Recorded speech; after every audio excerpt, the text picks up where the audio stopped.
What's good, y'all? Welcome back to a brand new video. Today's video, we're going to be talking about and going through the Miami Heat's latest loss against the Chicago Bulls, which just wrapped up.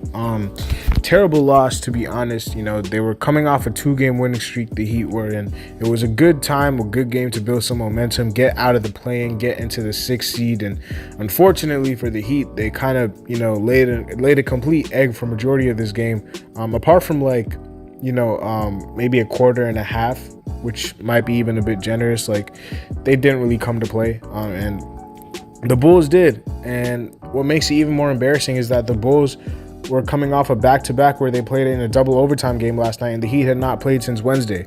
So it's just embarrassing, to be honest. You know, the fashion that we lost this game, a lot of similar patterns that we've seen throughout this season. We're going to be dissecting this game, talking about the future for this team, and talking about what has to be done, next season in order for this team to compete, because right now we're not competing for anything besides a play-in spot and, the 6th seed.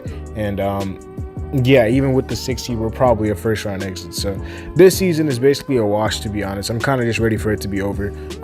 Every game, like even watching every game, seems like a drag now, because we already know that no matter what the outcome is, it's never going to, change in the long term. We're always going to be a mediocre team, at least for the remainder of the season. And there's not really anything to look forward to besides, besides the development of some of these young players like Bam and Tyler.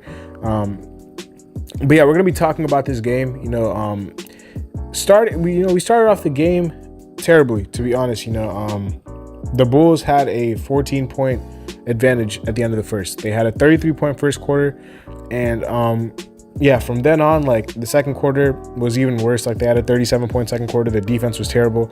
The third quarter was when the Heat kind of, gained some momentum, and a lot of the threes started falling for the Heat, which is kind of the pattern that we've always been seeing with the Heat. Like, whenever their threes fall, they tend to do well. Even in the games that we just won, like, our threes were falling and we were playing extremely good basketball because of that.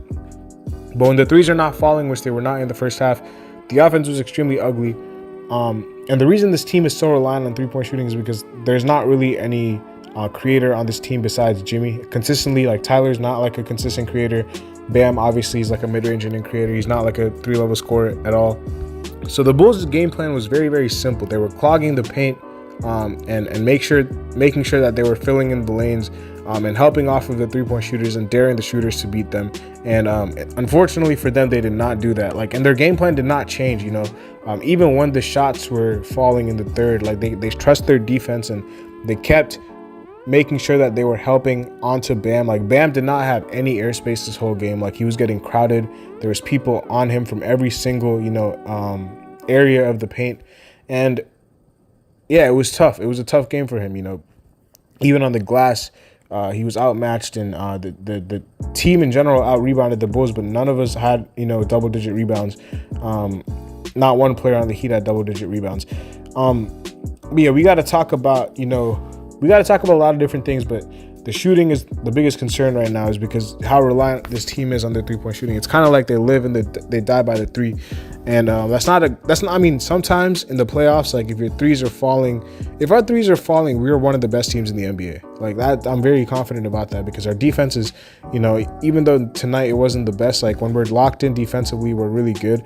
The offense is kind of the biggest problem, to be honest, and it's because we're reliant so much on the three-point shot. But if the threes are falling, we can be a very dangerous team. Like, not a lot of people would want to play us, but like, this season, the three-point shooting has regressed for like every single player on this team. So because of that, it's been really tough to sustain what we did last season. I'm still trying to figure out if we overachieved last season, or like, if this is the mean, like, and we kind of regress to the mean. If last season it was like an outlier of a season, we were just shooting ridiculously well from three. I'm pretty sure we were like top 2 or top 3 in three-point percentage last season, and that's how it correlated. Even in the year where we made it to the finals in the bubble, we were second in three-point percentage to the Jazz, if I'm not mistaken. And even last year, we were like top 3 in three-point percentage. And then this season, I'm pretty sure we're dead last, if I'm not mistaken, in three-point percentage. We're one of the worst in the league, if not the worst. So, I mean, there's your answer if you want to know why this team has struggled so much this season, is because of the three-point shooting. But even deeper than that, there's still a lot of different, reasons. Number one, the point guard position is just non-existent this season. Gabe Vincent has had his moments, I guess, when he's, filled in for Kyle. Maybe a couple of games here and there where he's looked pretty good, but apart from that, it's kind of been a disappointing season from him. Kyle Lowry's injuries, his health, even tonight he missed a game because of knee soreness. He shot the three well since the All-Star break. I'll give him that. He shot over 50% from three, but apart from that, like, this season has been a complete disappointment for him, especially for the money that we're paying him. So the whole point guard position is just very, very, lackluster.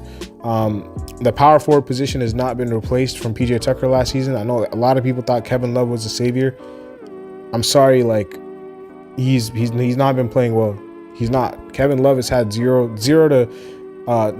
to no impact on these games, and even negative impact sometimes. Like tonight, he only had 6 points, and like, it's very telling when a player is not playing well because he'll get his minutes taken, and that's what Caleb Martin has done. Like, even though Caleb Martin's been coming off the bench, Caleb Martin's been, playing more minutes than Kevin Love, closing out games because, Spo just trusts him more because Kevin Love defensively is an absolute nightmare for us, not for the opponents. Like, he's terrible defensively, and his shot has seemingly left him, this season. He's not been able to knock down threes consistently, which is what we were trying to rely on, because we thought at least he could give us some consistent shooting. I wasn't expecting prime Kevin Love, but I was just expecting a stretch four who could clean the glass for us, and he hasn't done either of that. So, the power forward position is still a big question mark.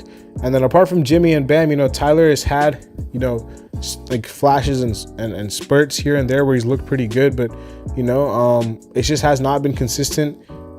Defensively, like, I think Spo sometimes, he's extremely stubborn, and that's good. That's good at times, but at other times it's just very detrimental to this team. Like, I even tweeted about it on my account. Go hit that up if you guys are not in the description, man. My second channel and my Twitter will be there. But yeah, like I tweeted about it. I was like, I don't know why we keep continuing to leave the shooters open and help off the shooters time and time again, when we know that is the reason that the Bulls have been in this game, and not just in this game, they've been destroying us this game, because they obviously shot like an abnormal 3-point percentage in this game. They shot, I don't even know, I think they shot like 50% from three. Exactly 50% from three this game. And unfortunately for the Heat, like, they kept leaving them open time and time again. It's like, bro, when a team is knocking down threes consecutively, then your focus should be on taking away the 3-point shots instead of giving them more. Like, it's very simple. It's not rocket science. When you see a team that's employing the same strategy over and over again to score offensively, your main purpose should be to stop the flow of points coming from those areas. So when the Bulls are knocking down three after three after three, the Heat should be taking away those threes instead of giving them more threes. Like, it's very simple. It's very, very simple. And ultimately, that's why we lost the game. We gave them far too many open threes. We kept helping off of shooters.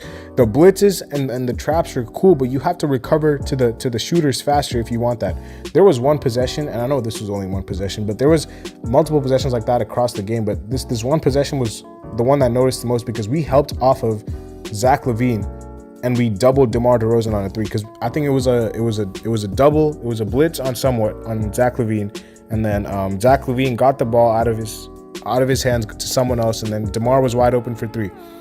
We had one player closing out onto DeMar, who had an open three, and then whoever was on Zach LaVine, I don't even know who it was, somehow decided to help off of Zach LaVine to force DeMar to pass a 3-point shot, which is not something that he's good at. And that ended up in a wide open Zach LaVine three. It was in the fourth quarter itself. It was very, very, it was when the game was close. And that's why it kind of, it made me mad, because like, we actually had a chance to come back in this game. We made it a 3-point game at one point, but unfortunately, plays like that, cost us.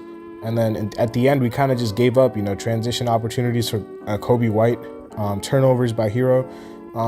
For some reason, Spo is continuously sticking with subbing out Jimmy or Bam for 2-minute spurts midway through the fourth quarter. It hurt us tonight. We were only down by like 5, and then Bam gets subbed out. It becomes a double-digit game again. Like, that type of stuff, like, you can rest after the game, bro. Especially if it's only for 2 minutes. Like, what are we saving him for? Our season is on the line, damn near. We're the 7 seed. We're not. It's not like we're, you know, saving him for the playoffs or a championship run or something. We generally are, you know, we're in panic mode, and we have to make sure that we secure a 6th seed or a 5th seed or anything higher than a 7th seed. Like, I don't understand what we're saving these players for, because right now is the time for them to be playing. So subbing out Bam and Jimmy, our 2 best players, or, you know, one of the 2, for 2-minute spurts in the 4th quarter when we're about to come back and win this game is what took us out of the game. Because as soon as Bam left, the momentum changed and the Bulls went on a run. They went up by 10. And at that point, it was too little too late. But yeah, man, I mean, I'm kind of just over this game, to be honest. Like, it's the same story over and over again. I really don't want to be talking and ranting about the same stuff each night. Like, we all know at this point, you know, why we're struggling.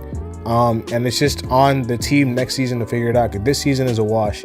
But in the off season, we got to be able to make sure that we improve this team monumentally. Not just 1 or 2 pieces here and there. Like, this team needs a major overhaul.